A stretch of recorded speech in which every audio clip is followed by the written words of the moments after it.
Halo semuanya, selamat datang kembali di channel Alur Cerita ini. Sebelum kita mulai jangan lupa untuk tekan tombol like dan subscribe, agar kalian bisa selalu update cerita-cerita seru dan menarik di channel ini. Mari kita game on. Bab 1521. Percuma saja, meskipun hukum tata ruangmu kuat, tingkat pemahamanmu terlalu rendah. Menyerah, kata wanita dingin itu dengan acuh tak acuh.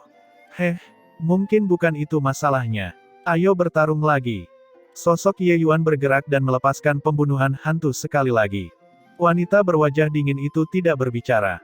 Wilayah es menyebar, ujung pedangnya tidak meninggalkan lingkungan Ye Yuan. Kedua orang itu adalah ahli dalam kekuatan hukum.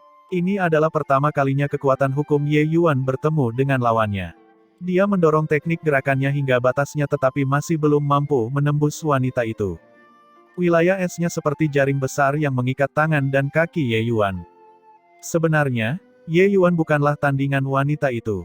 Jurus membunuh Ye Yuan yang sebenarnya adalah menggunakan teknik fajar yang menyertai teknik pembunuhan hantu. Jurus fajar ini, menghancurkan banyak sekali gerakan di bawah langit. Terutama ketika Ye Yuan sangat sensitif terhadap gerakan pedang. Dia sudah menemukan kelemahan wanita dingin itu sejak lama. Hanya saja dengan cara ini, dia tidak akan bisa lagi memahami hukum tata ruang. Dia ingin memaksakan dirinya hingga batasnya, membuat dirinya memahami hukum tata ruang dalam keadaan ekstrim. Saat ini, hubungan antara hukum pedang Dao dan hukum tata ruang sudah terbentuk.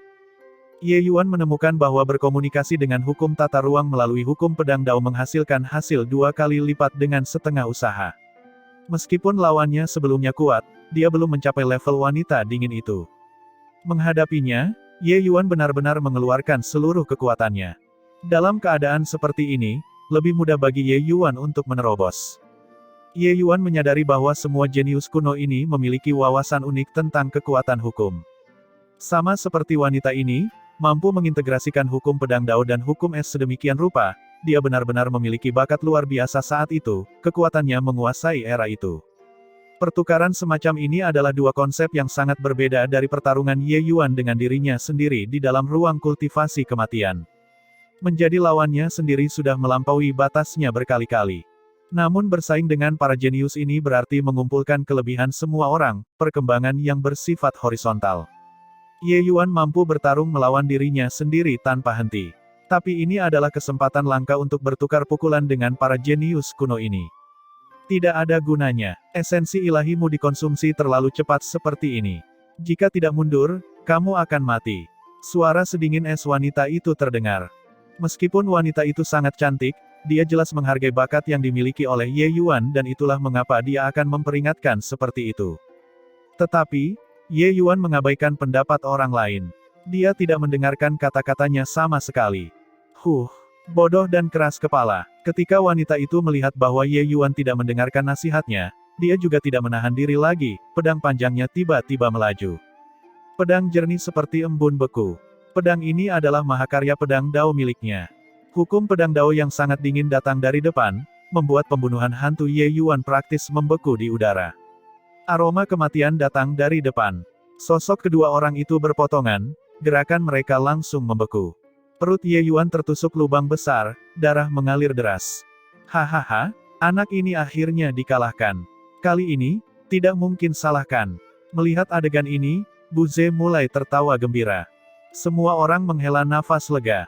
Tekanan yang diberikan Ye Yuan kepada mereka terlalu besar. Mengatasi semua kesulitan di sepanjang jalan, dia sebenarnya sudah berhasil mencapai ronde ke-13. Terutama di Fan, ia menyelesaikan hingga ronde ke-9 dalam sekali jalan. Dia sangat menyadari betapa besarnya perbedaan antara setiap putaran. Dapat dikatakan bahwa kesulitannya meningkat secara geometris. Tapi Ye Yuan sebenarnya menyelesaikan 4 ronde lebih banyak darinya. Kesenjangan ini terlalu besar. Setiap kali Ye Yuan menyelesaikan satu putaran, sepertinya hatinya memiliki gunung besar tambahan. Sangat berat. Sekarang, melihat Ye Yuan dikalahkan, dia akhirnya bisa menghela nafas lega.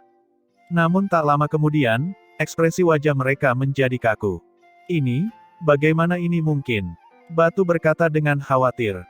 Dalam proyeksinya, sosok wanita itu berangsur-angsur menghilang. Ini adalah tanda-tanda dari pembunuhan. Jelas bahwa perempuan seharusnya menang. Bagaimana dia dibunuh? Divan berkata dengan tatapan bingung. Di angkasa, Sosok wanita dingin itu mengembun sekali lagi. Tatapannya saat melihat Ye Yuan penuh dengan keterkejutan. "Kamu orang gila," kata wanita itu dengan dingin. Keadaan Ye Yuan agak menyedihkan. Meskipun dia sudah menggunakan seni generasi naga tirani, kecepatan pemulihannya jelas tidak bisa menyamai kecepatan penghancuran kekuatan hukum. Mendengar kata-kata wanita itu, Ye Yuan tersenyum tragis dan berkata, "Tapi aku menang. Selanjutnya, saya memahaminya."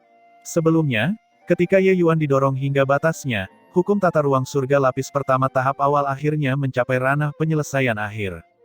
Pada saat itu, Ye Yuan akhirnya berhasil menembus segel wilayah es. Sosoknya melintasi ruang angkasa dengan aneh, membunuh wanita itu terlebih dahulu. Namun, jurus pedang milik wanita itu juga bukan untuk dipamerkan. Dalam jarak sedekat itu, ia masih menembus perut Ye Yuan. Hasil akhirnya adalah Ye Yuan terluka, sementara wanita dingin itu meninggal.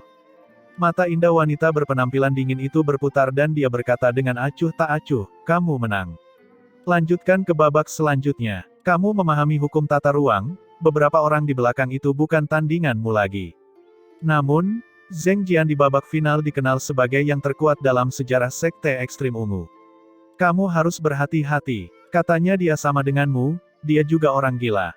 Ekspresi Ye Yuan berubah menjadi kaku. Untuk bisa membuat wanita dingin itu begitu serius, dia pasti sangat tangguh. Padahal bahwa bakat wanita ini sangatlah langka di dunia. Mampu memahami hukum pedang Dao dan hukum es hingga ke surga lapis ketiga di alam dewa asal setengah langkah, dan bergabung menjadi satu, hal ini sama sekali bukan sesuatu yang bisa dicapai oleh rata-rata orang. Setelah Ye Yuan datang ke dunia bentangan surga, dia juga melihat beberapa orang yang dianggap jenius. Dia belum pernah menemukan orang yang mampu menggabungkan kekuatan hukum sebelumnya. Di antara orang-orang yang datang kali ini, dia tidak tahu apakah ada orang yang bisa menggabungkan kekuatan hukum. Tapi Ye Yuan berpikir seharusnya tidak ada seorang pun yang bisa lolos ke babak ke-13 ini.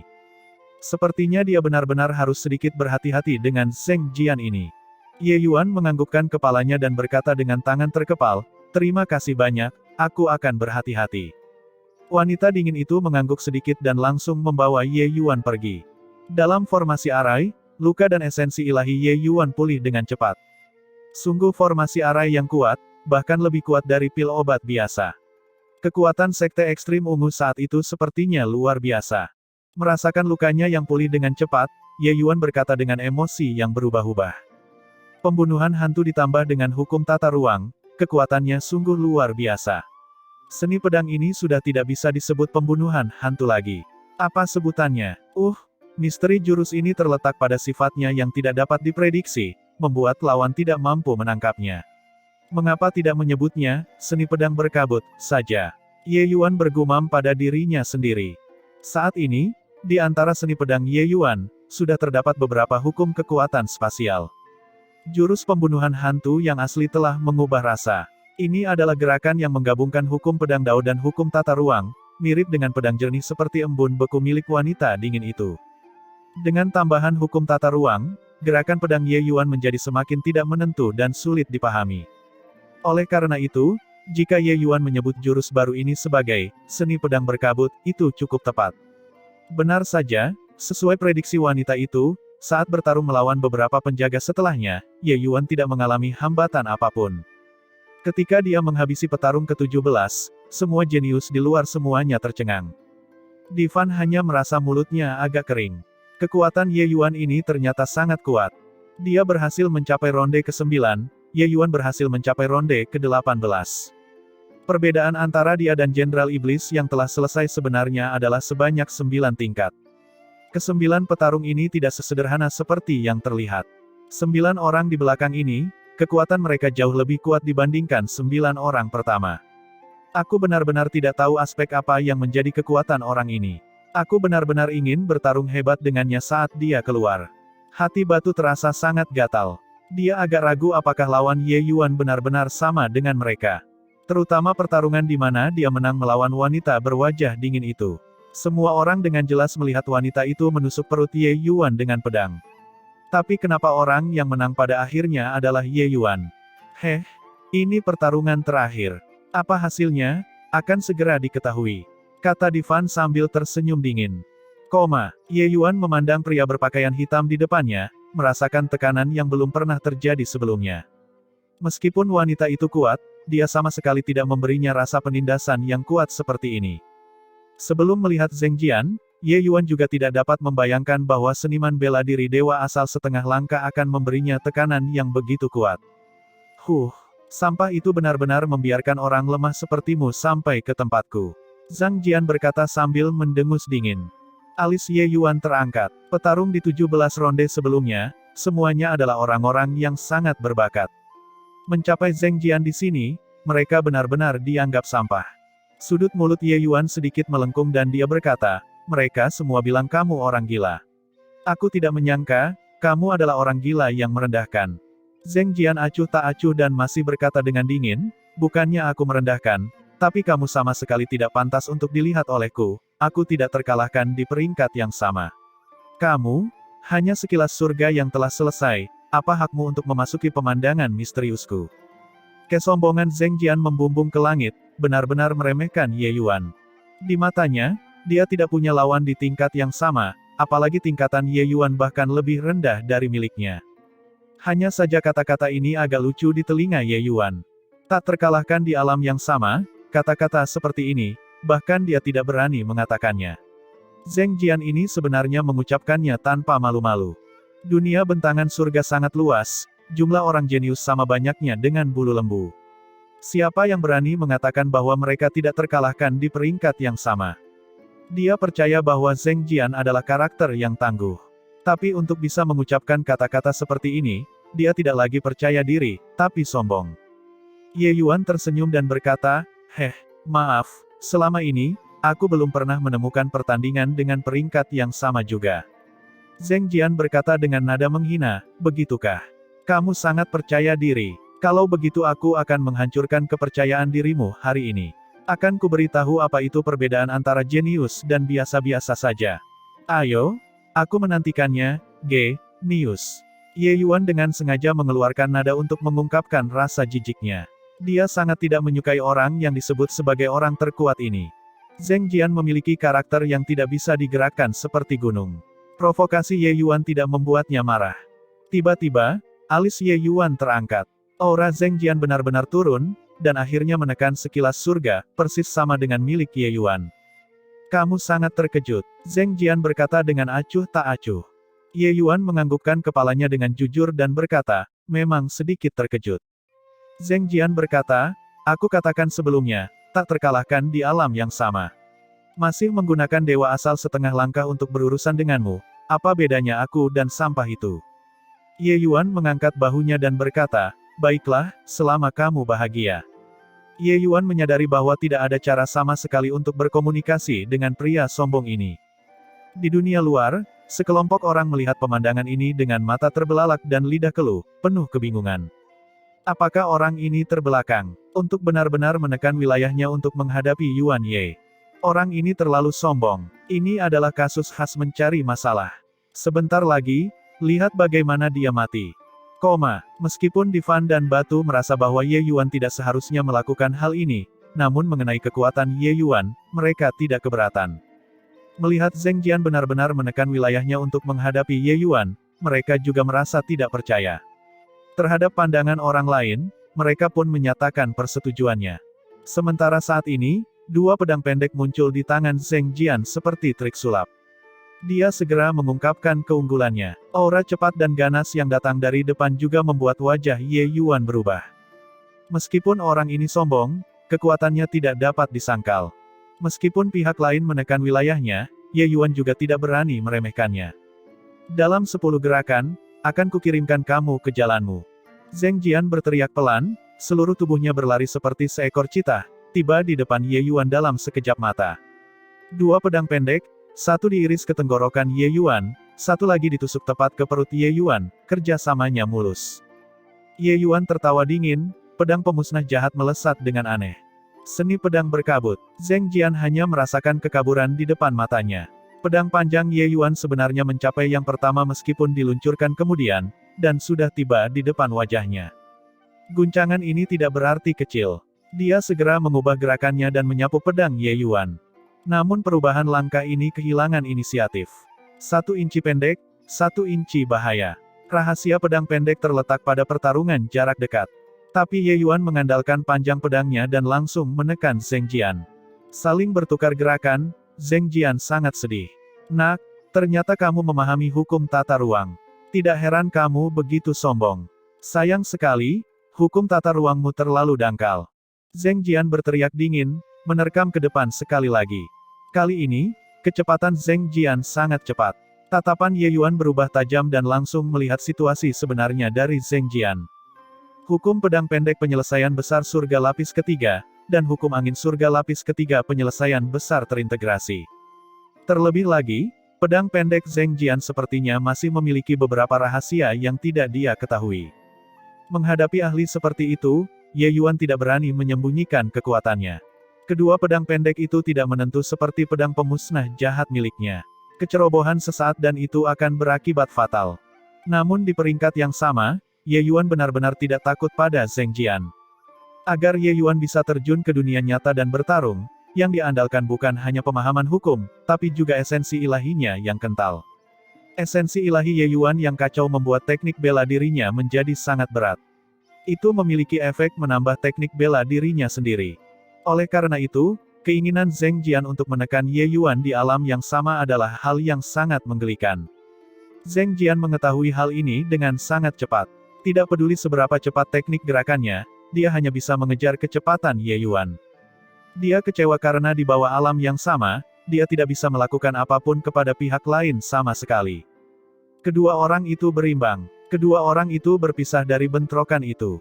Ye Yuan memandang Zheng Jian dengan senyuman yang bukan senyuman dan berkata, sudah 80 gerakan, membual terlalu besar, kan? Inikah yang tak terkalahkan di alam yang sama yang kamu banggakan sebelumnya? Wajah Zheng Jian sangat gelap tapi dia tidak tahu bagaimana menyangkal kata-kata Ye Yuan. Ini masih pertama kalinya dalam hidupnya tidak mendapatkan keuntungan apapun di alam yang sama. Anak di seberangnya ini sangat kuat di luar imajinasi. Meskipun tidak mau mengakuinya, dia benar-benar terlalu banyak menyombongkan diri sebelumnya. Sepertinya aku benar-benar meremehkanmu. Nak, kamu memiliki kualifikasi untuk menjadi lawanku. Namun, kamu juga berhasil membuatku marah. Sekarang, aku akan menggunakan kekuatan penuhku untuk bertarung. Zheng Jian berkata dengan suara dingin. Ye Yuan menyeringai dan berkata, sangat disambut. Hahaha, penjaga babak terakhir ini sungguh lucu. Untuk melebih-lebihkan kemampuannya sendiri dan menekan wilayahnya. Sekarang, dia tahu kehebatan Ye Yuan. Ini murni rasa bosan dan mencari masalah. Mampu mencapai level ke-18, bisakah kekuatan seseorang menjadi buruk? Sepertinya dia terlalu meremehkan Yuan Ye. Dengan ini, wajahnya dipukul dengan keras. Meskipun mereka tidak dapat mendengar percakapan di dalam ruangan, dari tampilan umum, orang masih dapat menyimpulkan sikap Zheng Jian. Angkuh dan merendahkan itu, seseorang dapat merasakannya dengan jelas bahkan melalui proyeksinya. Meskipun para jenius di luar ini sangat tidak menyukai Ye Yuan, namun untuk Ye Yuan bisa mencapai babak ke-18, bagaimanapun juga dia mewakili mereka. Zheng Jian bisa mengalahkan Ye Yuan, bahkan membunuh Ye Yuan, tapi tidak bisa meremehkannya. Ini menamparkan wajah mereka semua. Di bawah pengaruh psikologis yang aneh ini, melihat wajah Zheng Jian ditampar oleh Ye Yuan, dia malah merasa sangat terbebaskan. Situasi Yuan Ye sepertinya sudah tidak bagus lagi. Petarung ronde ke-18 ini memang kuat. Dia sama sekali tidak bisa dibandingkan dengan orang-orang itu sebelumnya, tiba-tiba Batu berkata. Mengenai hal ini, Divan jelas juga cukup setuju dan berkata sambil mengangguk, jika dugaanku benar, Yuan Ye mungkin sudah melakukan yang terbaik sekarang. Sementara petarung ini masih menekan wilayahnya. Batu berkata dengan emosi yang berubah-ubah, aku benar-benar ingin memasuki tempat itu secara pribadi dan menyaksikan pertarungan ini. Ini benar-benar pertarungan puncak dari alam Jenderal Iblis. Memulihkan ke alam dewa asal setengah langkah, seluruh tubuh Zheng Jian mengeluarkan aura yang tidak menentu. Siap untuk mati. Zheng Jian tertawa dingin, sosoknya perlahan menjadi kabur. Mata Ye Yuan sedikit menyipit. Seni pedang berkabut tiba-tiba dilepaskan, seluruh tubuhnya juga menghilang di tempatnya. Kedua orang itu sepertinya menghilang begitu saja. Dalam kehampaan, logam berbenturan. Garis-garis cahaya dingin melintas dari waktu ke waktu. Dua orang, satu adalah hukum tata ruang, satu lagi adalah hukum angin, teknik gerakan mereka berdua sangat aneh. Setelah Zheng Jian pulih menjadi dewa asal setengah langkah, kekuatannya segera melonjak pesat. Bagi para ahli seperti mereka, dampak dari dunia kecil terlalu besar. Sangat cepat, benar-benar tidak bisa menangkap sosok mereka. Ternyata inilah kekuatan mereka yang sebenarnya. Terlalu menakutkan. Meskipun aku bisa merasakan gelombang hukum, mereka bisa membunuhku secara instan hanya dengan mengandalkan teknik gerakan ini. Saya benar-benar ingin tahu siapa yang lebih unggul saat ini. Di dunia luar, para jenius itu tidak bisa melihat pertarungan Ye Yuan sama sekali. Mereka hanya bisa sesekali menangkap jejak sosok buram. Pertarungan seperti itu membuat mereka sangat tertahan. Alam Jenderal Iblis yang sama, kekuatannya hanyalah sebuah dunia yang berbeda. Batu dan Divan sama-sama memasang wajah serius. Hanya sampai saat ini mereka yakin bahwa kekuatan Ye Yuan benar-benar tidak sebanding dengan mereka. Pertarungan sebelumnya, Ye Yuan menggunakan hukum tata ruang cenderung hanya terjadi dalam sekejap. Tapi sekarang, Ye Yuan benar-benar menjalankan hukum tata ruang hingga batasnya, dia sepertinya berjalan melewati kehampaan. 6 putra anggrek terkemuka sama sekali tidak mampu mengimbangi kecepatan Ye Yuan. Saya mengerti. Yuan Ye mengintegrasikan kekuatan hukum lain ke dalam hukum pedang Dao miliknya, itulah mengapa kita tidak dapat melihat misterinya.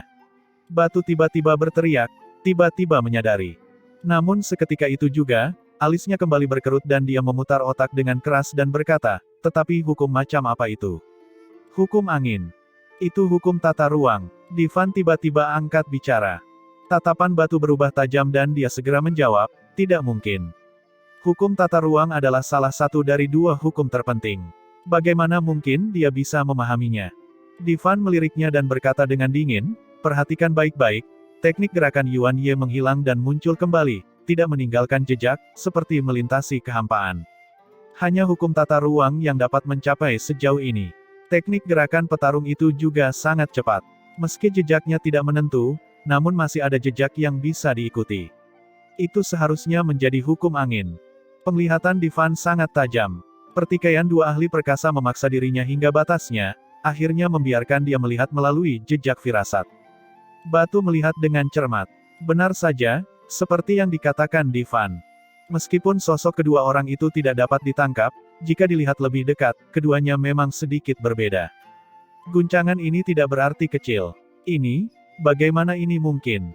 Orang ini, juga terlalu aneh, kan? Batu menarik napas dingin dan berkata. Ekspresi Divan juga sangat serius dan dia berkata, ini bisa menjelaskan mengapa dia bisa mengalahkan para penjaga itu sebelumnya. Pedangnya terlihat polos dan biasa saja. Sebenarnya hanya saja mata telanjang kita tidak bisa menangkapnya. Pedangnya sebenarnya telah melewati kehampaan dan membunuh lawannya. Tidak heran, sebenarnya, menghadapi orang-orang itu tadi dengan kekuatannya pada awalnya sangat mudah. Hanya saja dia ingin meminjam lawannya untuk berlatih pedang. Batu tiba-tiba merasa dunia ini penuh dengan kebencian. Bagaimana bisa ada keberadaan yang begitu ruwet, hingga mampu memahami hukum tata ruang. Saat itu, pertarungan 2 orang dalam proyeksi itu tiba-tiba terhenti, memperlihatkan sosok mereka. Wajah semua orang berubah. Yuan Ye hilang. Seperti yang diharapkan, wilayahnya berada pada posisi yang terlalu dirugikan. Tapi, mampu mencapai langkah ini, dia sudah sangat luar biasa. Orang aneh yang memahami hukum tata ruang, pencapaiannya di masa depan tidak terbatas. Dalam proyeksinya, napas Ye Yuan kacau. Seluruh tubuhnya dipenuhi luka. Dia sudah menjadi anak panah di akhir penerbangannya. Di sisi lain, Zheng Jian sama sekali tidak terluka. Pertarungan ini sepertinya tidak menimbulkan ketegangan apapun. Kamu kalah. Saya akui kamu sangat baik. Mampu memaksa saya menggunakan kekuatan 80%, kamu saya harusnya cukup bangga, kata Zheng Jian dingin. Ye Yuan berkata sambil sedikit terengah-engah, kekuatan 80%, mengapa tidak, menggunakan 100% kekuatanmu. Ye Yuan tidak meragukan kata-kata Zheng Jian. Orang sombong seperti itu tidak akan berbohong. Alis Zheng Jian berkerut dan dia berkata, tidak perlu. Sebagai penjaga ronde, selama kamu bisa memenangkan 80% kekuatanku, itu dianggap berhasil menyelesaikan ronde tersebut. Namun, kamu tidak bisa melakukannya. Ye Yuan tersenyum dan berkata, jika aku bersikeras membuatmu menggunakan 100% kekuatanmu. Tatapan Zheng Jian berubah dingin dan dia berkata dengan suara dingin, kalau begitu, kamu akan mati. Mengenai kekuatan Ye Yuan, dia sudah sangat jelas. Dalam pertarungan tadi, Ye Yuan sudah mengerahkan seluruh keahliannya dan menggunakan seni pedang fajar dan seni pedang berkabut secara bersamaan. Tapi tidak mampu menembus jaring pedang Zheng Jian sama sekali. Kekuatan hukum Zheng Jian terlalu kuat dan wilayah kekuasaannya juga lebih tinggi dari Ye Yuan. Ini bisa dibilang merupakan skenario kekalahan tertentu. Jika kamu bisa membunuhku, silakan lakukan. Gunakan 100% kekuatanmu, biarkan aku melihat betapa tangguhnya dirimu, murid terkuat yang dinyatakan dalam sejarah Sekte Ekstrim Ungu. Mata Zheng Jian sedikit menyipit dan dia berkata dengan suara dingin, sudahkah kamu memikirkannya dengan matang? Ye Yuan mengayunkan pedangnya secara horizontal dan berkata dengan dingin, sudah dipikirkan baik-baik. Zheng Jian mengangguk sedikit dan berkata, banyak orang jenius yang mati karena sombong, jelas, kamu juga sama. Karena kamu mencari kematian dengan sepenuh hati, maka, aku akan mengantarmu pergi. Setelah selesai berbicara, Zheng Jian menunjukkan pendiriannya, aura di tubuhnya tiba-tiba berubah. Memahami seni pedang, memahami serangan. Zheng Jian berkata dengan suara dingin. Ekspresi Ye Yuan berubah dan dia berseru, alam tanpa pamrih. Apa yang sedang terjadi? Yuan Ye ini sebenarnya masih belum mengaku kalah. Mereka masih ingin bertarung lagi. Mungkinkah Yuan Ye masih memiliki kartu truf? Kalian semua lihat keadaan penjaganya, sepertinya agak melenceng. Zheng Jian saat ini memasuki semacam keadaan misterius. Ye Yuan terlalu akrab dengan keadaan ini. Justru alam tanpa pamrih yang telah dia masuki 2 kali. Aura berbahaya menghantamnya secara langsung, membuat Ye Yuan merasakan hawa dingin di punggungnya. Pantas saja dia berani mengaku tak terkalahkan di alam yang sama. Dia benar-benar bisa memasuki alam tanpa pamrih kapan saja. Seru Ye Yuan. Tapi saat ini, suara tanpa debu terdengar di lautan kesadaran Ye Yuan. Ini bukanlah kondisi sempurna dari alam tanpa pamrih. Ini hanyalah keadaan kritis antara alam tanpa pamrih dan kenyataan. Terlebih lagi, keadaan ini hanya berlaku untuk pertempuran. Itu bisa membuat seniman bela diri mengeluarkan kekuatan melebihi level normal saat bertarung. Ye Yuan menarik napas dingin, tidak menyangka masih ada teknik bela diri seperti itu. Ini adalah 100% kekuatan tempurnya. Benar-benar kuat, Ye Yuan bergumam. Langkah ini dikembangkan dengan mengalami penempaan tanpa akhir sebelum seseorang dapat menggabungkan jejak dao surgawi ke dalam alam hatinya sendiri. Harus ada seseorang yang mempunyai ketabahan yang besar untuk mencapainya. Orang ini pastinya adalah pusat kekuatan yang ketenarannya mengguncang suatu wilayah ketika dia masih hidup. Kata tanpa debu. Bahkan dengan standar tanpa debu yang tinggi, dia juga memandang Zheng Jian dari sudut pandang yang berbeda. Meskipun bakat orang ini dalam seni bela diri tidak bisa dibandingkan dengan Ye Yuan, namun bakatnya juga tidak jauh. Dia datang. Sangat cepat. Ye Yuan merasa khawatir dalam hati. Zheng Jian berubah menjadi bayangan, menyerbu ke arahnya. 2 pedang pendek menyerupai 2 taring tajam, memperlihatkan taringnya dan mengacungkan cakarnya, dan menyerang ke arah Ye Yuan. Medan magnet asal, buka. Seni pedang berkabut. Ye Yuan mendesah dingin, seni pedang berkabut ditampilkan sekali lagi. Di saat yang sama, medan gravitasi yang kuat langsung turun. Ini terjadi secara tiba-tiba. Sosok Zheng Jian tiba-tiba berhenti, tiba-tiba menjadi jauh lebih lambat. Kedua orang itu bertukar beberapa lusin jurus pedang. Ekspresi Ye Yuan tiba-tiba berubah. Pedang pendek Zheng Jian tiba-tiba berakselerasi dan melukai lengan Ye Yuan. Sosok Ye Yuan mundur secara tiba-tiba. Tapi Zheng Jian tidak henti-hentinya mengikuti setelahnya. Medan magnet asal yang tidak pernah gagal sebenarnya hanya memiliki efek 1 tarikan napas, dan dipecahkan oleh Zheng Jian. Cahaya pedangnya yang tajam langsung merobek celah di medan magnet asal, mengiris medan gaya menjadi beberapa bagian. Kekuatan hukum Zheng Jian terlalu kuat, jauh dari apa yang bisa dibandingkan dengan Ye Yuan saat ini. Ye Yuan menghabiskan seluruh kekuatannya, sosoknya bergerak melintasi ruang tanpa henti, dan hanya bisa melindungi area vitalnya. Namun luka di tubuhnya terus bertambah. Zheng Jian yang berada di bawah kondisi alam tanpa pamrih terlalu kuat. Naluri bertarung semacam itu sebenarnya dilepaskan olehnya hingga batasnya. Ini meningkatkan kekuatan tempurnya secara menyeluruh. Perasaan seperti ini sama seperti ketika Ye Yuan berurusan dengan kloningnya saat itu. Setelah dia memasuki alam tanpa pamrih, klon tersebut sepenuhnya menjadi sasaran untuk diinjak-injak di depannya. Sangat kuat. Penjaga itu mirip dengan orang yang berbeda dari sebelumnya. Apa yang sebenarnya terjadi? Jelas masih seni pedang yang sama, teknik gerakan yang sama, tapi kenapa begitu kuat? Batu berkata dengan ngeri. Di tempat ini, mereka yang bisa sedikit mengamati jejak pertempuran kedua orang itu hanyalah 6 putra anggrek terkemuka. Batu mereka semua menyaksikan proyeksi itu dengan mata tak bergerak, tidak berani melewatkan apapun. Karena selama perhatian mereka teralihkan sejenak, mereka tidak akan mampu lagi mengimbangi tempo kedua orang tersebut. Tapi dia bisa merasakan kekuatan Zheng Jian tiba-tiba melonjak, menjadi orang gila yang bertarung. Situasi Ye Yuan menjadi semakin buruk. Divan juga memperhatikan dengan sangat dekat dan berkata dengan suara serius, dia sepertinya telah memasuki keadaan yang aneh. Sepertinya, alam tanpa pamrih. Ekspresi Batu berubah dan dia berkata dengan kaget, alam tanpa pamrih. Ini tidak mungkin.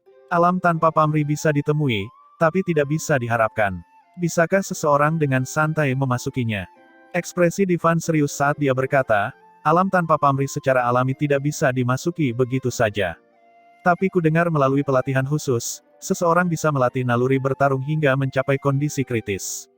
Dalam keadaan kritis ini, secara praktis ia memiliki efek alam tanpa pamrih dan dapat memperbesar kekuatan seseorang tanpa batas.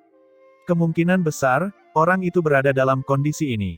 Batu tercengang kaget saat mendengar dan berkata dengan khawatir. Tidak, jika, terlepas dari jumlah orang yang mengetahui metode pelatihan semacam ini sangat sedikit, teror pelatihan inilah yang tidak dapat ditanggung oleh orang biasa sama sekali. Dari 1000 orang, sungguh mengesankan jika ada satu yang selamat. Penjaga arena ini pastilah orang gila saat itu. Divan menyela kata-kata Batu dan berkata dengan sungguh-sungguh. Batu menarik napas dingin saat mendengarnya. Metode pelatihan semacam ini sungguh terlalu menakutkan. Sepertinya Yuan Ye agak dalam bahaya. Sekarang, kalaupun dia ingin berhenti, kemungkinan besar itu tidak akan berhasil, kata Batu emosional.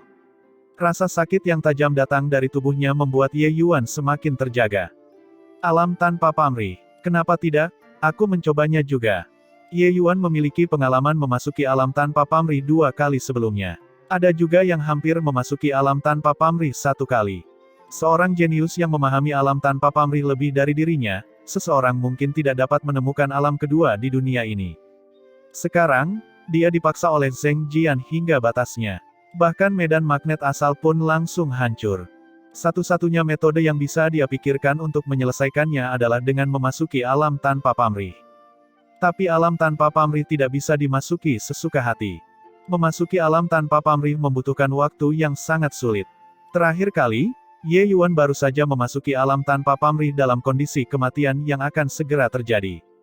Pada saat ini, Ye Yuan benar-benar membuka pikirannya, dengan hati-hati menikmati keadaan memasuki alam tanpa pamrih 2 kali terakhir.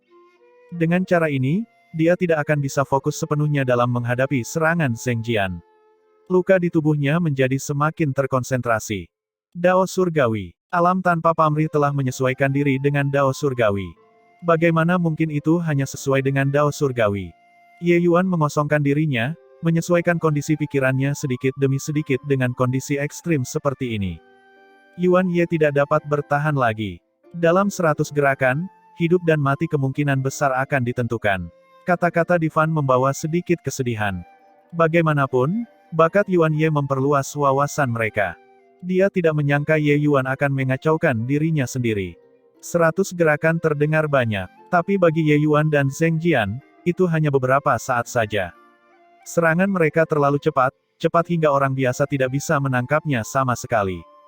Kamu mati. Suara Zheng Jian terdengar seperti jimat yang mempercepat kematian di telinga Ye Yuan. Meskipun dia dalam kondisi kritis, dia masih tetap sadar. Suara ini seperti mengumumkan kematian Ye Yuan. Pedang pendek Zheng Jian mirip dengan sambaran petir, menusuk jantung Ye Yuan. Zheng Jian hanya merasakan sakit di tubuhnya. Dia sebenarnya terluka.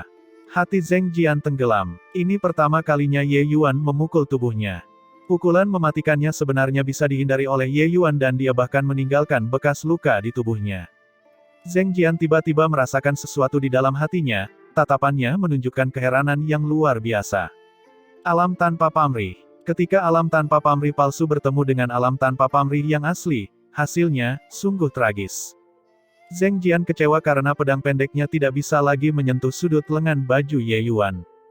Sebaliknya, Ye Yuan menyebabkan kerusakan besar padanya dari waktu ke waktu. Di bawah penganiayaan Ye Yuan, sulit bagi Zheng Jian untuk mempertahankan kondisi serangan pemahaman lagi. Dalam pertukaran ini, posisi mereka langsung berbalik. Di dunia luar, ketika sekelompok jenius melihat pemandangan ini, mereka langsung merasa bingung. Itu tidak benar. Di Fan, keduanya sudah lama bertukar 100 gerakan. Mengapa pemenangnya belum ditentukan? Di Fan. Batu berbalik untuk melihat Di Fan, tetapi dia menemukan bahwa mata Di Fan terpaku pada proyeksi. Keterkejutan terlihat di seluruh matanya. Hei, apa yang sebenarnya terjadi? Batu menyenggol Di Fan. Di Fan tiba-tiba terbangun dan berkata dengan kaget, alam tanpa pamrih. Batu berkata dengan bingung, aku tahu itu adalah alam tanpa pamrih, bukankah kamu baru saja mengatakannya, penjaga itu berada dalam kondisi kritis. Di Fan berkata, ini adalah alam tanpa pamrih yang sebenarnya. Yuan Ye itu juga memasuki alam tanpa pamrih. Apa? Pasti bercanda. Apakah alam tanpa pamrih begitu mudah untuk dimasuki? Batu langsung melompat, berteriak sekeras-kerasnya. Ketika yang lain mendengar ini, mereka semua mengungkapkan ekspresi terkejut, semua menatap Di Fan, ingin mendengar penjelasannya. Di antara orang-orang ini, hanya kekuatan Di Fan yang dapat mengetahui beberapa petunjuk. Gerakan yang sama, ranah yang sama, semuanya tidak berubah. Tapi Yuan Ye sekarang benar-benar menghancurkan lawannya. Hanya alam tanpa pamrih yang bisa mencapai ini. Di Fan berkata dengan kaget. Selain dari alam tanpa pamrih, dia benar-benar tidak bisa memikirkan kemungkinan lain. Alam tanpa pamrih, bakat Yuan Ye ini benar-benar terlalu aneh. Bakatnya dalam alkimia sudah sangat menantang surga. Bahkan sekelompok pusat kekuatan penguasa iblis sangat menghormatinya. Tidak menyangka kalau dia sebenarnya sangat aneh dalam seni bela diri juga. Apakah dia masih ingin orang yang hidup? Kalau membandingkan barang, barang harus dibuang. Kalau membandingkan orang, orang harus mati. Orang ini benar-benar tidak memberi jalan keluar kepada orang lain. Dikatakan bahwa selama seseorang memasuki alam tanpa pamrih, melangkah ke alam Raja Iblis adalah sebuah pertaruhan yang pasti. Aku benar-benar iri padanya. Sekelompok orang jenius terkagum-kagum atau iri. Mereka semua adalah eksistensi dengan banyak pengagum di sekitar mereka di setiap ibu kota. Tapi di depan Ye Yuan, mereka seperti barang di warung pinggir jalan. Kontras yang kuat seperti ini membuat mereka sangat tidak nyaman. Bahkan menghadapi 6 putra anggrek terkemuka, mereka juga tidak merasa bahwa mereka terlalu tinggi di luar jangkauan. Tapi sekarang, mereka punya perasaan bahwa meskipun mereka bekerja keras sepanjang hidup mereka tidak bisa melihat bagian belakang kaki Ye Yuan juga. Perasaan kemunduran ini benar-benar membuat orang putus asa. Jika mereka tahu bahwa ini adalah ketiga kalinya Ye Yuan memasuki alam tanpa pamrih, mereka tidak tahu bagaimana perasaan mereka mengenai hal itu. Di bawah alam tanpa pamrih, Ye Yuan sangat kuat. Luka di tubuh Zheng Jian menjadi semakin banyak. Akhirnya, kepalanya ditusuk oleh Ye Yuan dengan satu pedang. Mati. Ketika tubuh Zheng Jian memadat dan terbentuk sekali lagi, matanya yang menatap Ye Yuan penuh dengan keterkejutan. Dia yang tak terkalahkan pada saat itu sebenarnya telah dikalahkan oleh Jenderal Iblis yang telah selesai jutaan tahun kemudian. Ini merupakan kekalahan telak. Dia bahkan tidak dapat menemukan sedikit pun alasan untuk membela diri. Saat ini, dia merasa pernyataan arogan yang dia ucapkan kepada Ye Yuan sebelumnya tampak sangat konyol. Tak terkalahkan di dunia yang sama. Dia dilompati dan dikalahkan oleh seseorang. Ye Yuan masih belum pulih dari kondisi alam tanpa pamrih. Ye Yuan yang berada dalam kondisi alam tanpa pamrih akhirnya benar-benar menguasai metode kultivasi tingkat ketiga kanon kekacauan bentangan surga. Dia akan mulai menerobos. Seluruh aula bergetar. Keributan yang disebabkan oleh terobosan Ye Yuan sungguh luar biasa. Tiba-tiba, ekspresi Di Fan berubah. Tunggu, aura ini manusia. Ye Yuan bisa menggunakan kanon kekacauan bentangan surga untuk meniru esensi iblis. Namun saat menerobos, ia harus pulih ke kondisi ras manusia. Esensi ilahi kekacauannya jauh lebih tinggi daripada esensi iblis. Tidak mungkin untuk menerobos menurut metode esensi iblis. Oleh karena itu, pada saat ini, Ye Yuan akhirnya pulih ke kondisi manusia. Aura terobosan Ye Yuan mematahkan belenggu ruang dan menyebar ke aula. Di Fan akhirnya melihat sedikit firasat. Bagaimana ini mungkin? Yuan Ye ini sebenarnya adalah manusia. Ini tidak mungkin. Bagaimana bisa manusia menyamar dengan begitu sempurna? Ada begitu banyak pusat kekuatan penguasa iblis di luar, mungkinkah tidak satu pun dari mereka yang bisa melihatnya? Ini terlalu menakutkan. Orang ini mempermainkan semua iblis di telapak tangannya. Yang lain juga mendeteksi kelainan tersebut, semuanya sangat terkejut. Mereka benar-benar tidak dapat membayangkan bahwa manusia bisa menyamar sebagai iblis dengan begitu sempurna. Saat semua orang berada dalam keadaan tidak percaya, seberkas cahaya jatuh di aula. Semua orang hanya merasakan kekaburan di depan mata mereka dan mereka menghilang dari aula. Aduh, pantatku, ratapan terdengar di mana-mana. Mereka sebenarnya langsung diangkut keluar dari reruntuhan kuno. Sekelompok Raja Iblis memandangi para jenius yang jatuh ke tanah dengan agak terkejut, tidak memahami apa yang telah terjadi. Divan, apa yang terjadi? Kalian semua gagal dalam putaran ini. Utusan Aula Yamadara Kota Kekaisaran langsung menemukan Divan dan bertanya. Tapi Divan tidak langsung menjawabnya, tapi melihat sekeliling, sepertinya mencari sosok. Utusan Aula Yamadara mengerutkan kening dan berkata dengan tidak senang, Divan, apa yang kamu lihat? Divan mengamati sekeliling dan memang tidak menemukan sosok Ye Yuan, dan tidak dapat menahan ekspresi kecewa. Dia menghela nafas dan berkata, sesuatu yang besar telah terjadi. Di mana Penatua Dien? Saat itu, aura kuat turun dari langit. Sosok Dien muncul. Divan, apa yang terjadi? Kata Dien. Ekspresi Divan serius, menceritakan kejadian yang terjadi di dalam reruntuhan. Ketika kelompok Raja Iblis mendengar, masing-masing dari mereka menunjukkan keheranan yang luar biasa. Terutama Yihan, ekspresinya menjadi sangat pucat. Apa katamu, Yuan Ye dia? Apakah manusia? Itu tidak mungkin. Seorang lelaki tua mencengkeram lengan Divan, hampir meremukkan tulangnya. Lepaskan aku. Divan meratap dengan sedih. Ketika utusan Aula Yamadara melihat bahwa lelaki tua itu benar-benar menjadi kasar, dia tidak dapat menahan diri untuk berkata dengan sangat marah, penghinaan. Biarkan dia pergi. Peng Hin melotot tajam dan berteriak, pergilah. Kekuatan surga lapis ke-9 penguasa iblis tiba-tiba meletus, membuat semua orang ketakutan. Tuan Iblis, surga lapis ke-9. Siapa? Siapa dia? Semua orang berseru. Brat, katakan padaku bahwa apa yang kamu katakan tadi adalah omong kosong. Kata Peng Hin dengan suara dingin. Wajah Divan berkerut kesakitan dan bahkan tidak bisa berbicara. Saat ini, Batu buru-buru maju ke depan dan berkata, Yang mulia, Divan dia tidak berbohong. Begitu banyak dari kita yang melihatnya dengan mata kepala sendiri. Jika bukan karena Yuan Ye yang menerobos ranah dan tidak bisa lagi menyembunyikannya, kita akan tetap berada dalam kegelapan. Ya, Yang mulia, kami semua mengira dia adalah iblis. Namun pada saat terakhir, ia menerobos ke alam dewa asal dan memperlihatkan aura manusia. Kalau tidak, kita masih belum menyadarinya sampai sekarang. Orang lain angkat bicara.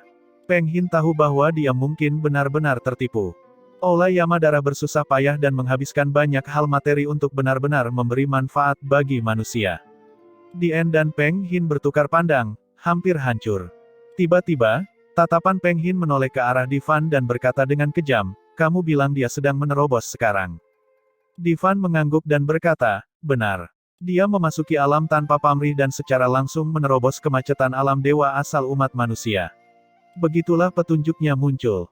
Ketika Peng Hin mendengar ini, dia mendidih dengan niat membunuh dan berkata, sungguh anak ras manusia yang hebat, berani mempermainkan lelaki tua di telapak tanganmu ini. Orang tua ini akan melihat apa yang kamu perbuat. Selesai berbicara, Peng Hin langsung mengeluarkan beberapa lusin lampu pemurnian jiwa dan mulai mengeluarkan kutukan jiwa darah. Di dalam reruntuhan kuno, tanpa debu tiba-tiba merasakan sesuatu, sedikit cibiran muncul di sudut mulutnya.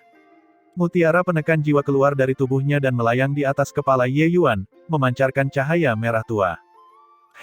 Sepertinya para iblis itu sudah tahu tentang identitas ras manusia Ye Yuan. Bajingan tua itu sebenarnya masih berani melontarkan kutukan jiwa darah, hanya mencari kematian. Tidak perlu menahan diri lagi kali ini, biarkan kamu makan kerugian besar.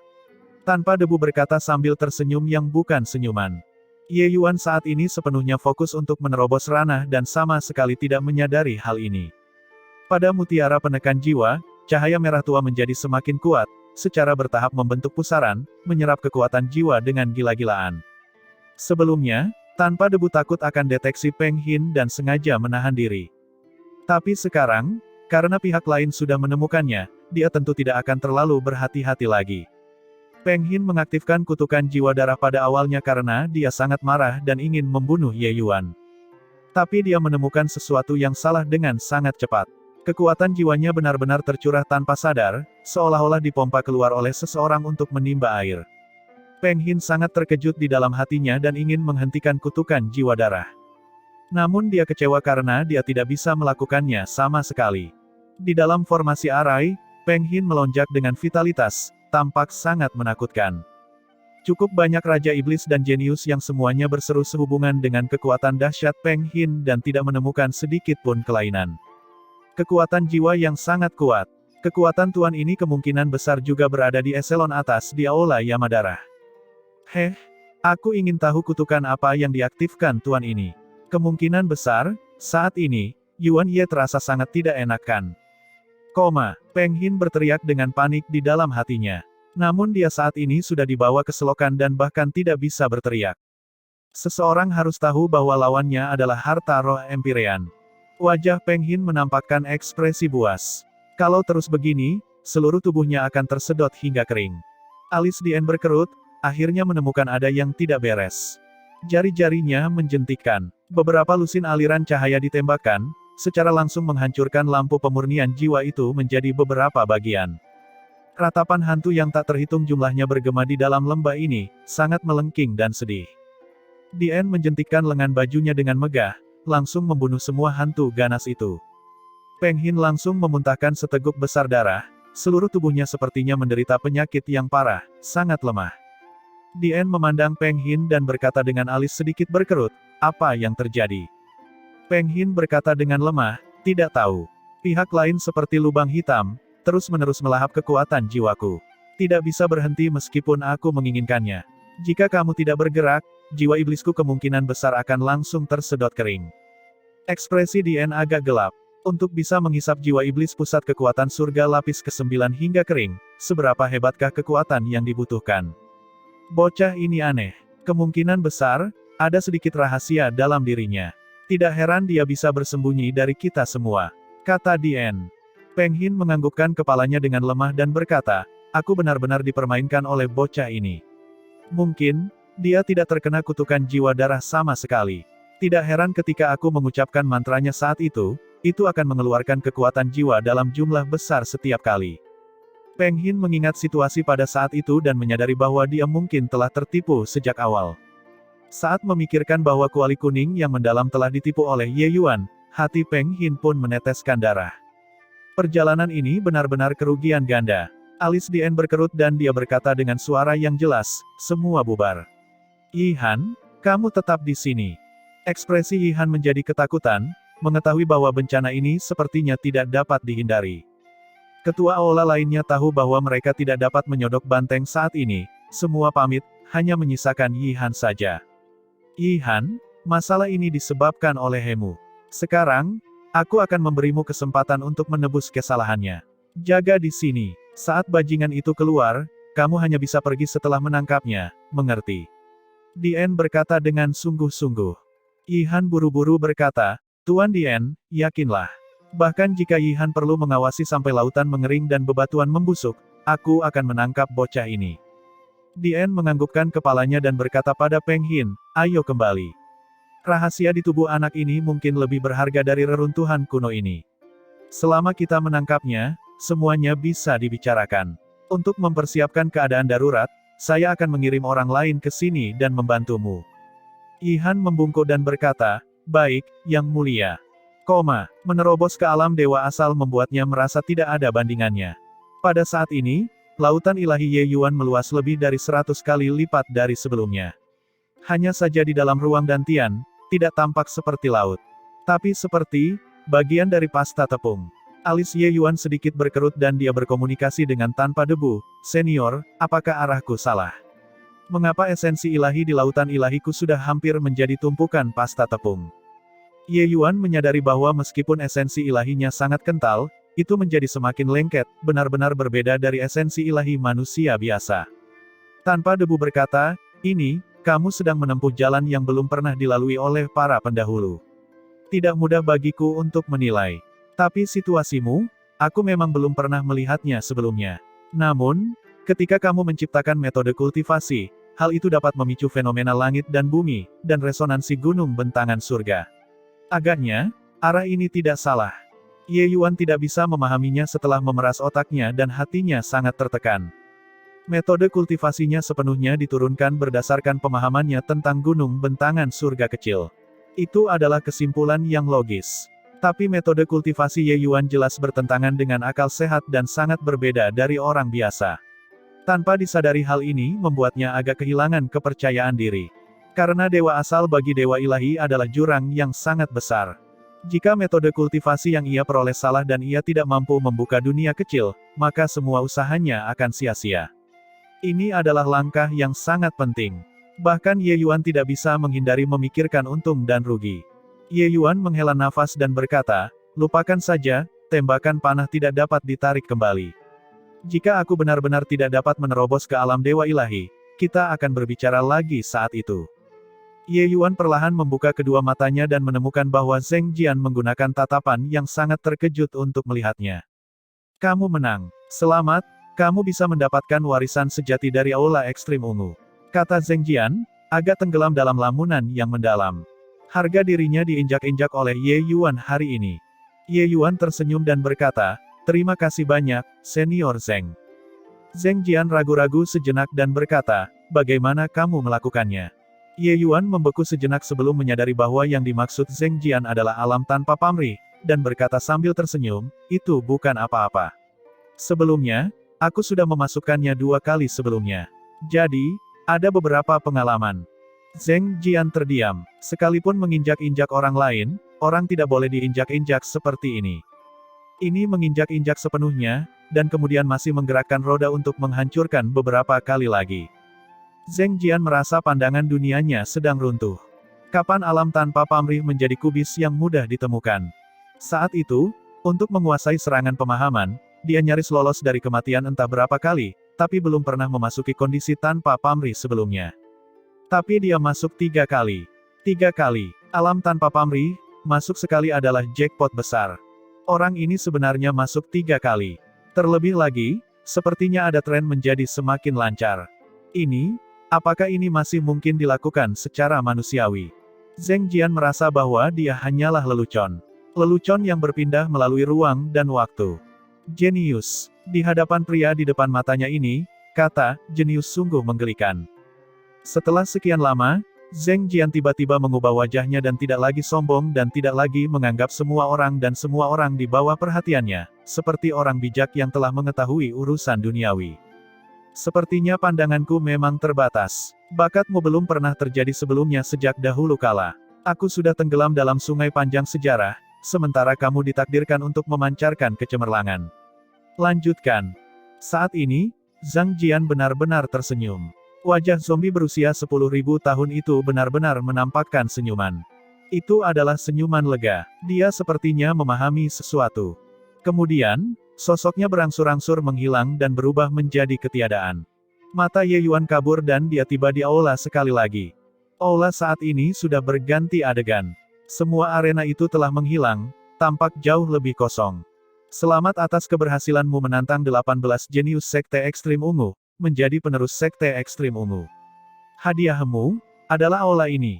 Suara tua itu terdengar sekali lagi, membuat Ye Yuan sangat terkejut. Bukankah dikatakan bahwa setiap 6 putaran ada hadiahnya? Mengapa aula ini menjadi hadiah?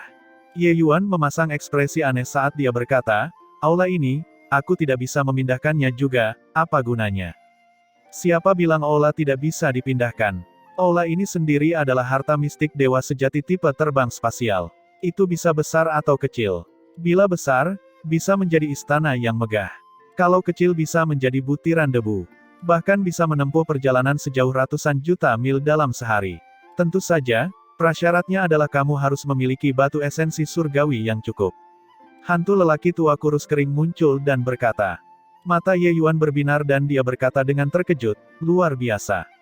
Orang tua itu mendengus dingin dan berkata, lebih dari luar biasa.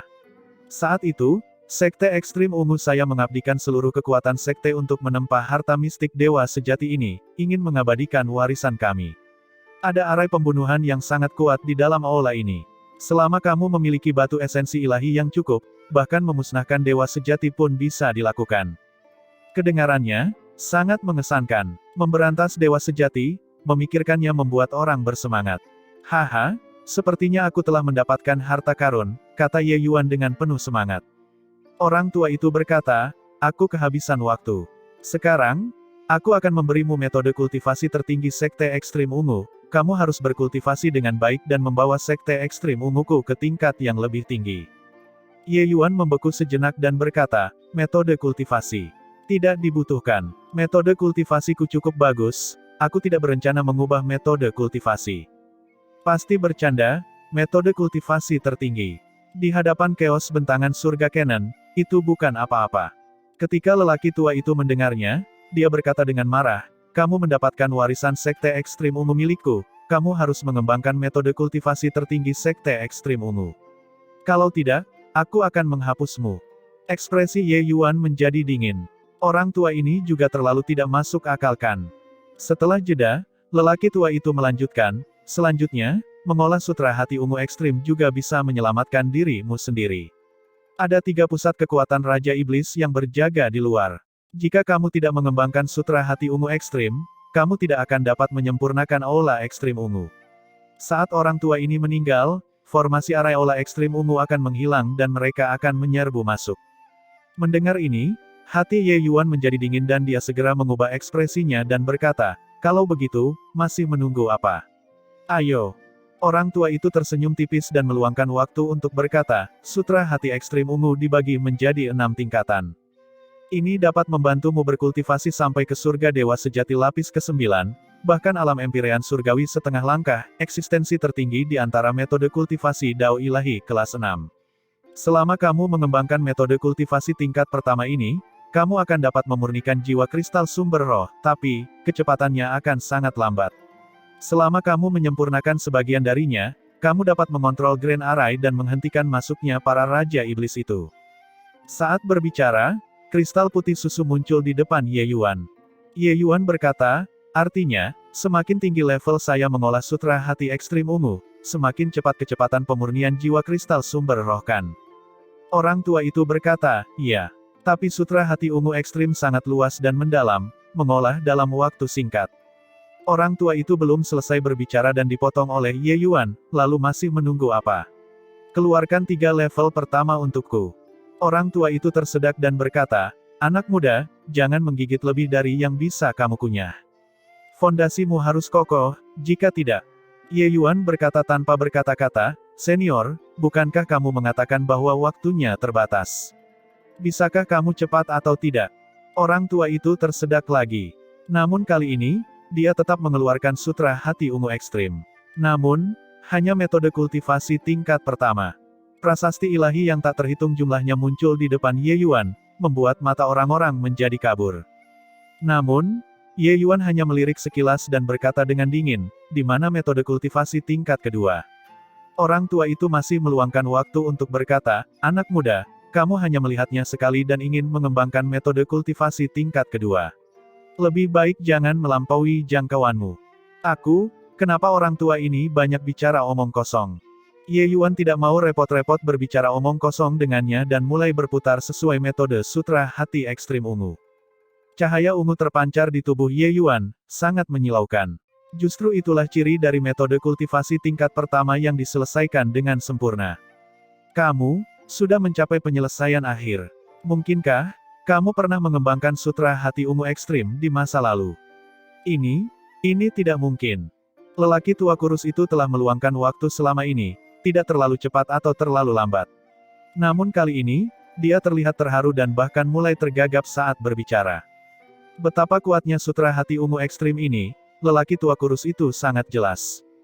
Bahkan murid jenius yang sangat berbakat harus menghabiskan waktu 100 tahun sebelum mereka bisa menguasai level pertama juga.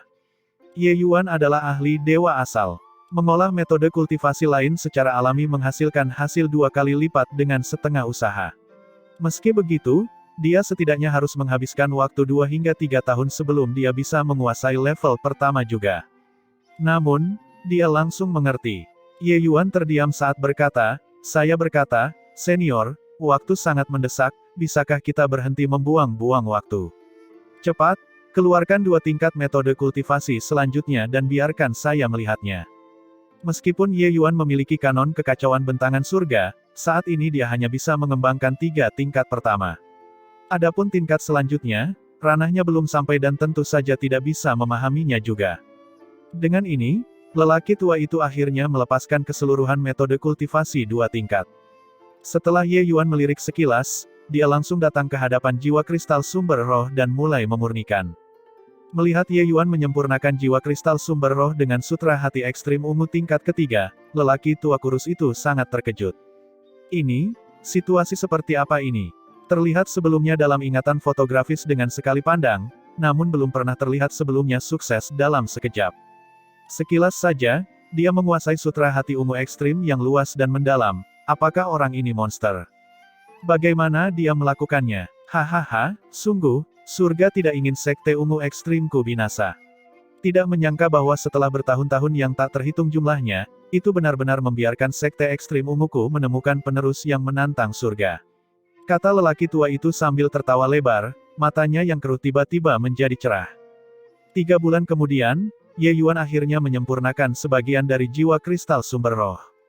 Informasi aula besar ini langsung mengalir ke lautan kesadarannya. Apa yang Ye Yuan kendalikan saat ini hanyalah sepertiga dari aula ini. Jika dia ingin lebih mengontrol aula ekstrim ungu, dia harus mengembangkan metode kultivasi lanjutan. Pengeluaran batu esensi surgawi ini juga terlalu menakutkan. Ye Yuan terdiam karena heran. Melepaskan serangan yang melenyapkan surga lapis pertama yang pernah dibutuhkan oleh Dewa Ilahi untuk mengeluarkan 50 juta batu esensi ilahi tingkat rendah. Jumlah ini praktis setara dengan seluruh kekayaan bersih seniman bela diri Dewa Surga lapis pertama. Karena Ye Yuan memiliki identitas seorang alkemis dan kekuatannya sangat menakutkan, itulah sebabnya dia dengan mudah memiliki puluhan juta batu esensi dewa tingkat rendah di tubuhnya. Seniman bela diri biasa, seperti fondasi Ye Yuan, memiliki beberapa ratus ribu batu esensi ilahi sudah cukup bagus.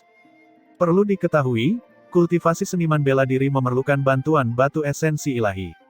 Membeli sumber daya kultivasi juga membutuhkan batu esensi ilahi. Ini adalah barang habis pakai yang sangat besar dan tidak dapat disimpan. Ini masih hanyalah Dewa Surga lapis pertama. Semakin kuat kekuatan lawan, semakin besar pula sumber daya yang dikonsumsi.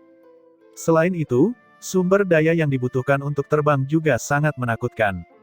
Batu esensi ilahi yang dikeluarkan untuk penerbangan sehari dengan kekuatan penuh akan mencapai 1 juta batu esensi ilahi. Ini benar-benar sesuatu yang hanya bisa dimainkan oleh orang kaya. Ye Yuan mengeluh. Namun, itu memang hal yang bagus. Puji tanpa debu. Senior, apakah ada cara untuk menyelamatkan senior sekte ekstrim ungu ini? Ye Yuan bertanya. Tidak ada cara untuk menyelamatkan. Bahkan keberadaan yang lebih kuat pun tidak dapat menahan kehancuran waktu juga. Itu hanyalah secercah perasaan ilahi. Setelah disegel selama bertahun-tahun, itu sudah hampir menghilang, kata tanpa debu dengan sedih. Seperti itu ya, sayang sekali. Ye Yuan berkata dengan menyesal. Ketika Ye Yuan kembali ke dunia nyata, dia menemukan bahwa lelaki tua kurus itu sedang mengamatinya dengan ekspresi penasaran di wajahnya. Senior, terima kasih banyak. Ye Yuan berkata sambil menangkupkan tangannya.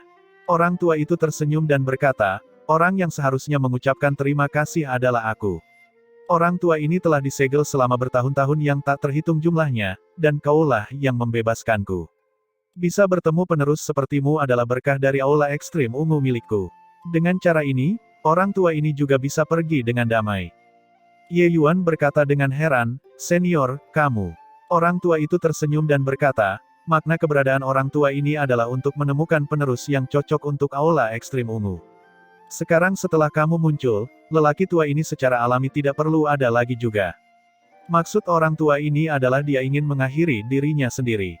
Berdasarkan apa yang dikatakan sebelumnya, dia setidaknya mempunyai beberapa tahun lagi untuk hidup. Tapi sekarang, dia tidak mau hidup lagi. Sambil berbicara, sosok lelaki tua itu perlahan menghilang. Nak, siapa namamu? Orang tua itu bertanya. Ye Yuan berkata dengan hormat, junior ini adalah Ye Yuan. Orang tua itu tertawa keras dan berkata, bagus. Sangat bagus. Ye Yuan, kamu tidak akan mengecewakan orang tua ini.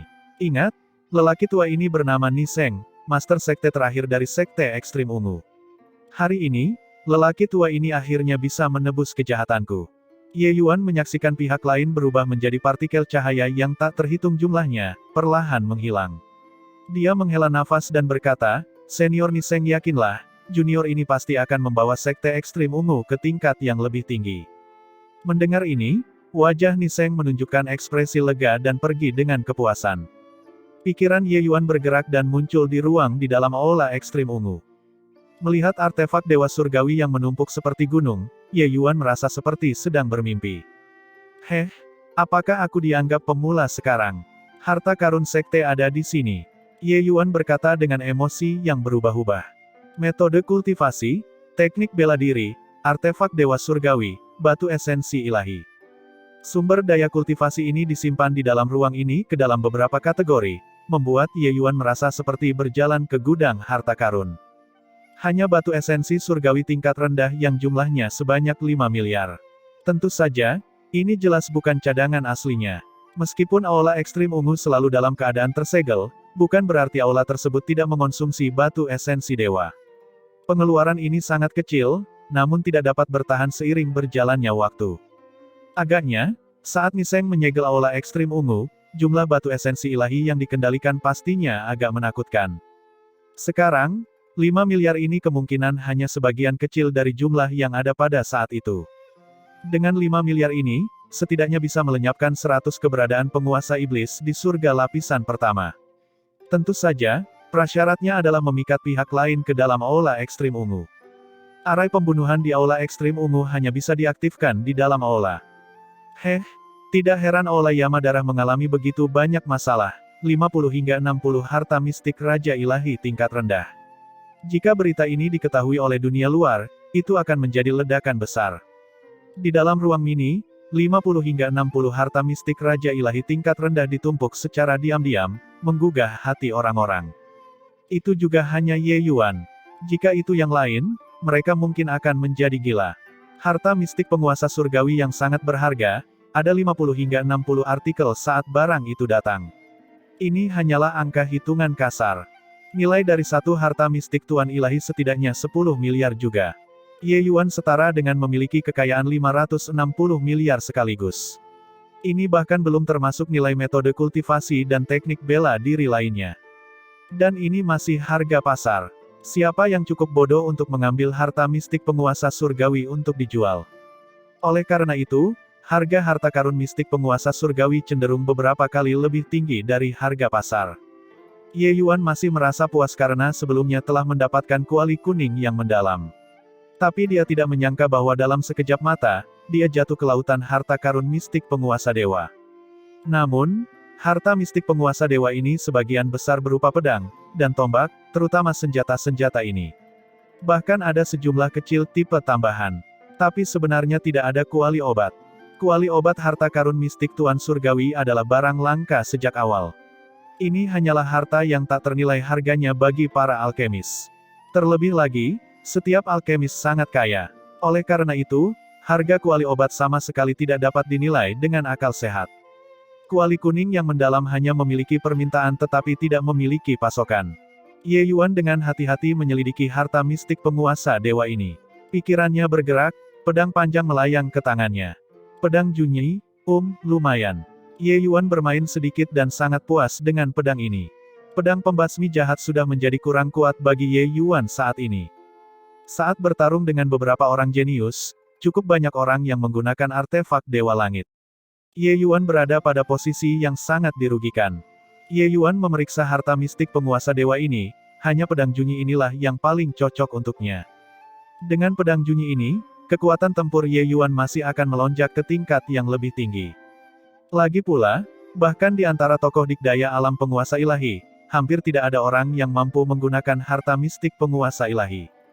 Kamu masih belum bisa sepenuhnya menyempurnakan aula ekstrim ungu saat ini. Barang yang benar-benar bagus harus berada di ruang tingkat yang lebih tinggi. Harta karun ini hanyalah setitik dari puncak sekte dewa sejati, kata tanpa debu. Mata Ye Yuan berbinar dan dia berkata, masuk akal. Namun, apakah dunia bentangan surga pernah memiliki sekte seperti ini sebelumnya? Tanpa debu menggelengkan kepalanya dan berkata, ini, aku tidak tahu. Waktu keberadaan dunia surga sudah terlalu lama, tidak ada yang tahu seperti apa zaman kuno itu. Mungkin sebelum terbentuknya tatanan saat ini, dunia bentangan surga mungkin sudah mempunyai sekte-sekte yang berdiri dalam jumlah besar. Hal semacam ini, mungkin hanya kaisar surgawi transenden dan leluhur Dao, keberadaan semacam itu, yang tahu. Seperti itu ya, maka masalah pendirian sekte kemungkinan akan mengalami beberapa kesulitan, kata Ye Yuan tak berdaya. Jika Ye Yuan memulai sebuah sekte sekarang, tidak diragukan lagi itu akan menghancurkan tatanan yang ada. Saat itu, dia pasti akan menjadi sasaran kemarahan publik. Dalam waktu singkat, janji yang dia buat kepada Niseng kemungkinan besar tidak dapat dilaksanakan. Yi Han, itu semua berkat kamu. Sekarang, kamu membuatku dikirim ke sini bersamamu.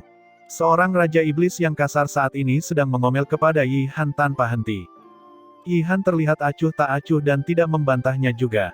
Dia tahu bahwa apapun yang dia katakan sekarang semuanya salah.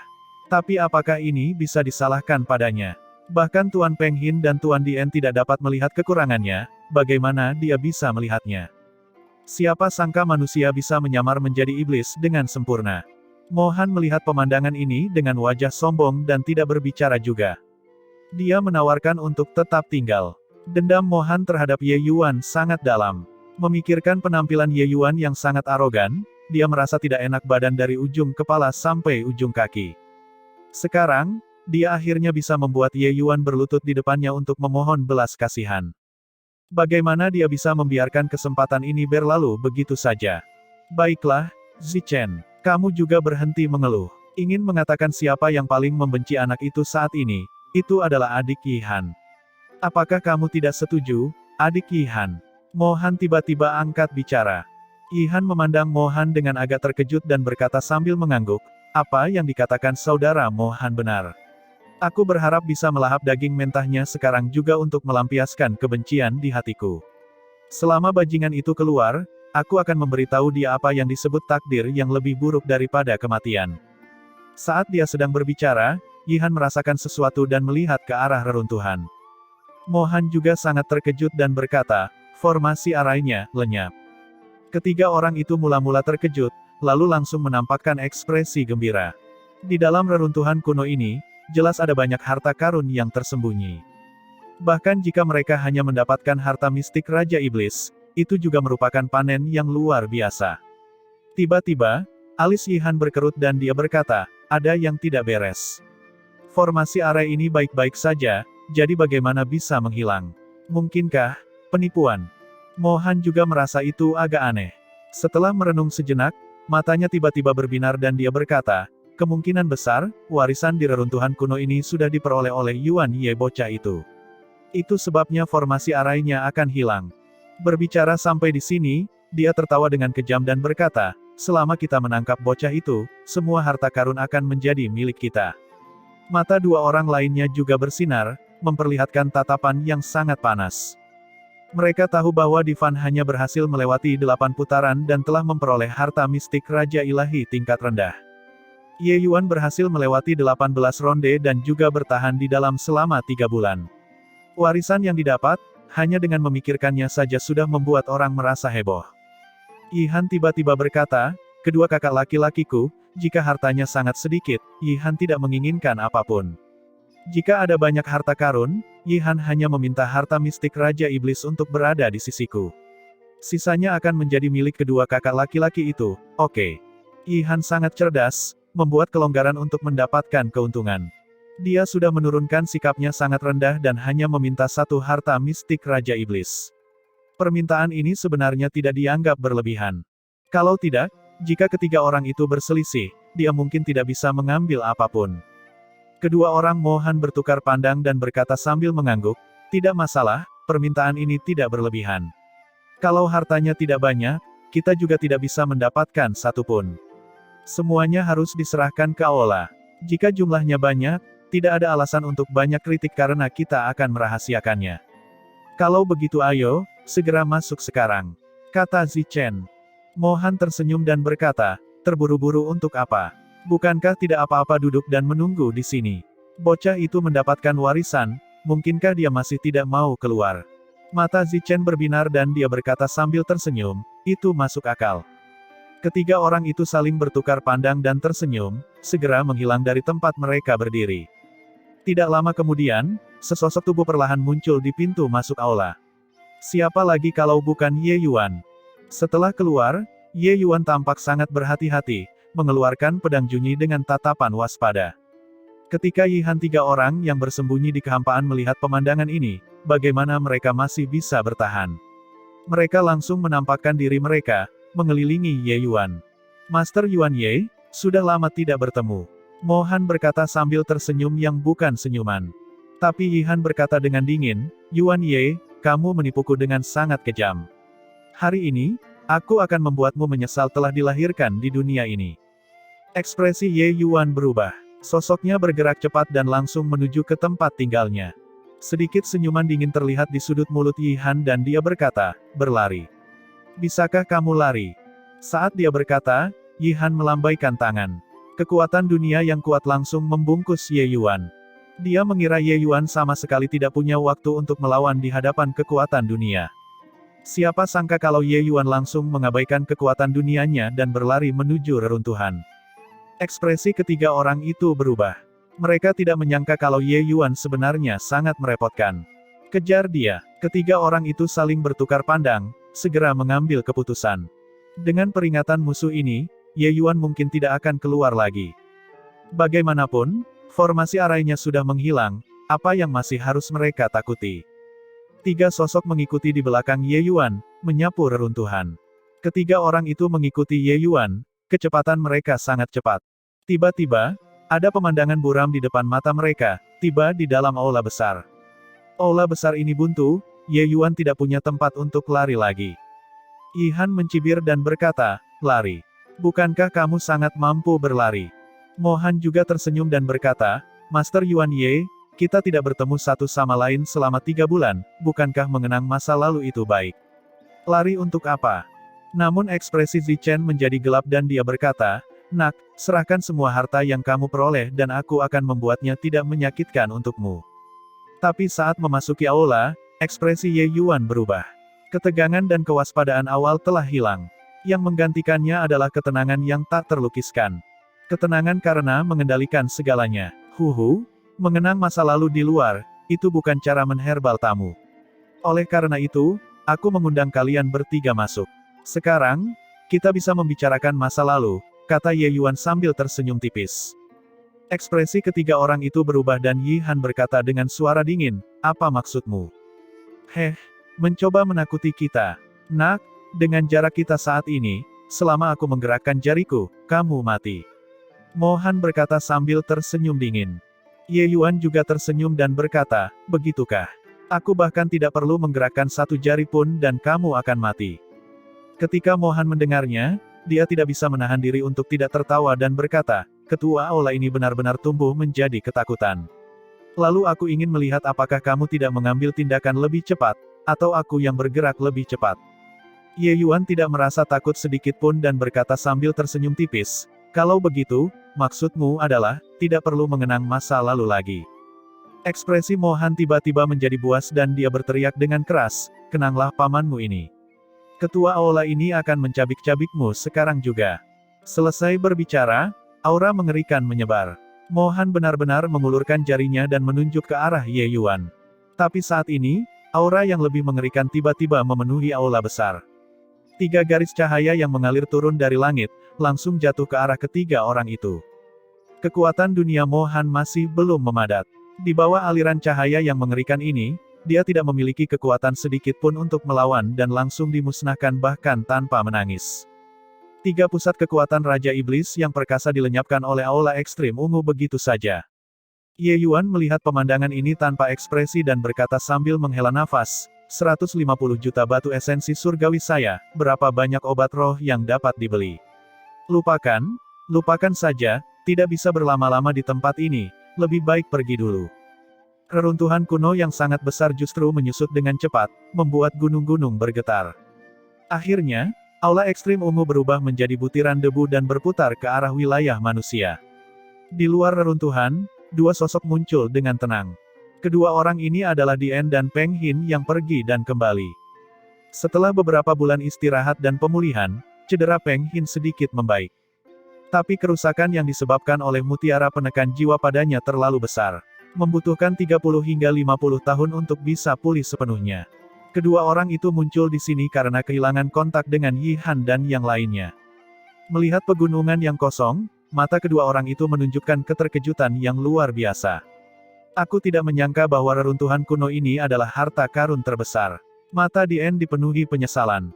Jika dia sudah lama mengetahui hal ini, dia akan berjaga di sini tanpa bergerak satu langkah pun dan sama sekali tidak membiarkan aula ekstrim ungu melarikan diri.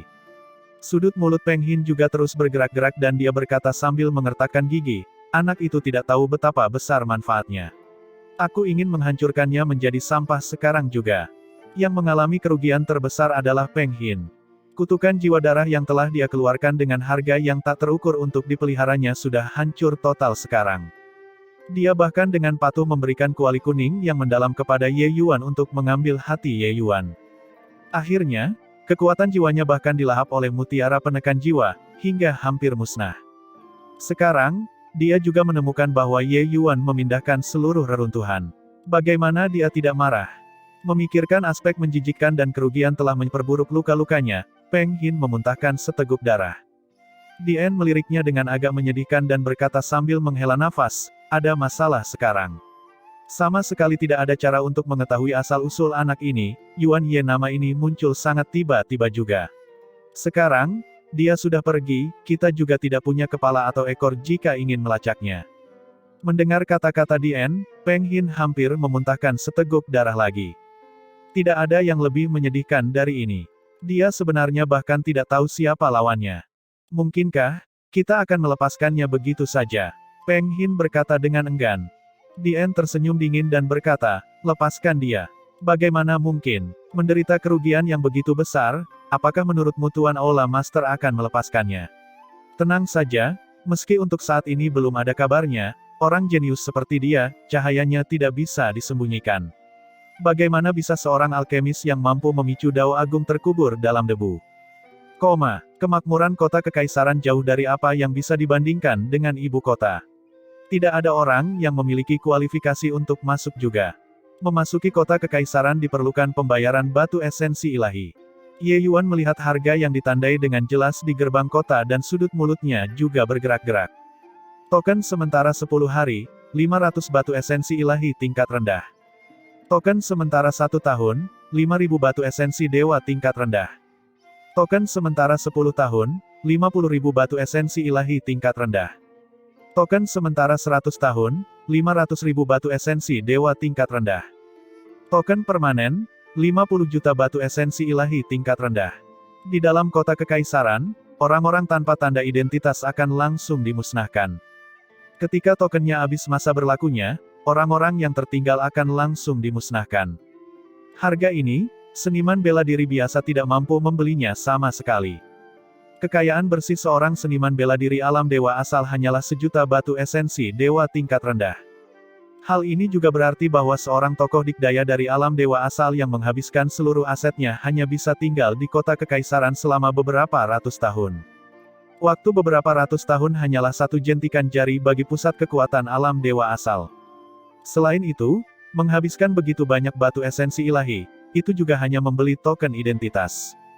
Ingin bertahan hidup di kota kekaisaran, seseorang masih perlu mencari tempat tinggal. Itu juga merupakan pengeluaran besar lainnya. Oleh karena itu, ingin tinggal di kota kekaisaran, seseorang harus terus menghasilkan uang. Tetapi meskipun harganya sangat mahal, masih banyak pusat kekuatan yang tak terhitung jumlahnya yang berkumpul di sini seperti semut. Kota kekaisaran dan ibu kota adalah dua konsep yang sangat berbeda. Pada awal pendirian setiap kota kekaisaran, formasi pengumpulan roh dalam jumlah besar akan dibentuk di bawah tanah. Energi spiritual di kota-kota kekaisaran sangat berlimpah. Tinggal di sini, bahkan Anda tidak sengaja mengolahnya, tingkat pertumbuhan esensi ilahi juga bisa dibandingkan dengan ibu kota. Oleh karena itu, meskipun tanda identitas ini lebih mahal, orang akan tetap mendambakan tempat ini. Dan batu esensi ilahi yang dikumpulkan setiap tahun oleh istana penguasa kota kekaisaran adalah sosok yang sangat besar. Berikutnya, kata penjaga kota yang menjual token dengan malas. Token identitas 200 tahun. Ye Yuan berkata dengan dingin. Alis penjaga kota itu terangkat, menatap Ye Yuan dengan sedikit terkejut. Saat membeli token identitas sementara, sebagian besar adalah periode 1 tahun atau 10 tahun. Jangka waktu 100 tahun sungguh terlalu mahal. Rata-rata orang tidak mampu membelinya sama sekali. Ye Yuan bisa merasakan kekayaan energi spiritual kota kekaisaran. Ini membuatnya agak bersemangat. Jika dia bisa, dia berencana untuk menetap di sini. 1 juta batu esensi ilahi hanyalah gerimis ringan bagi Ye Yuan yang memiliki 5 miliar. Tidak tahu tuan muda ibu kota mana ini, kaya sekali. Kehidupan seorang raja selalu membuat orang iri. Membandingkan orang dengan orang memang menjijikkan. Jika aku punya begitu banyak uang, alangkah baiknya. Penjaga kota menatap Ye Yuan sekilas dan menyerahkan 2 token kepadanya. Ye Yuan menerima token itu dengan acuh tak acuh dan pergi. Ye Yuan baru saja memasuki gerbang kota dan sekelompok pria di pinggir jalan datang untuk menyambutnya. Adik kecil ini kelihatannya asing sekali, baru pertama kali masuk kota kan? Mau panduan atau tidak? Aku dipanggil A4. Bukannya saya membual kepada Anda, jalan-jalan utama dan gang-gang kecil di kota kekaisaran elang surgawi ini, tidak ada satupun yang tidak saya kenal. Suatu hari hanya membutuhkan 10 keping batu esensi ilahi, sama jujurnya dengan orang tua dan anak kecil. Adik, jangan dengarkan dia berbicara omong kosong. Aku, Husan, yang tahu segalanya di sini. Adik, izinkan saya menjadi pemandu, kujamin kepuasanmu. Sekelompok pria berteriak-teriak untuk berbicara, langsung mengelilingi Ye Yuan di tengah.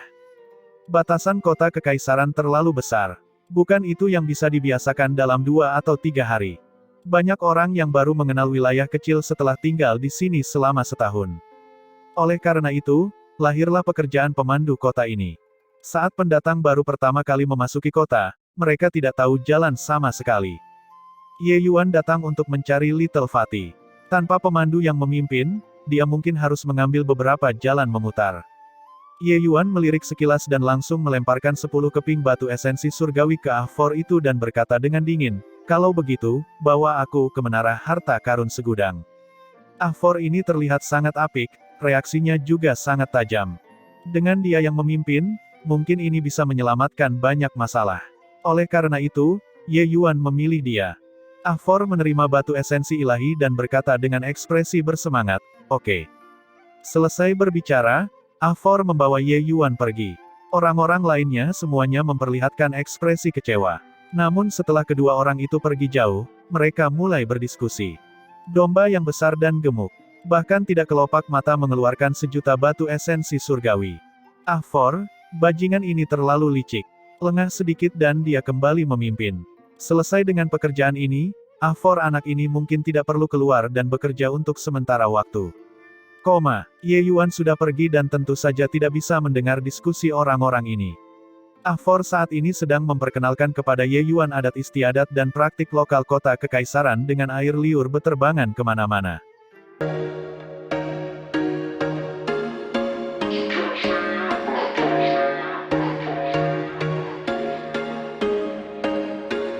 There was once a day that I would pray for you. I'd go and misbehave just so you'd notice too. Sneaking looks up and down from across the room.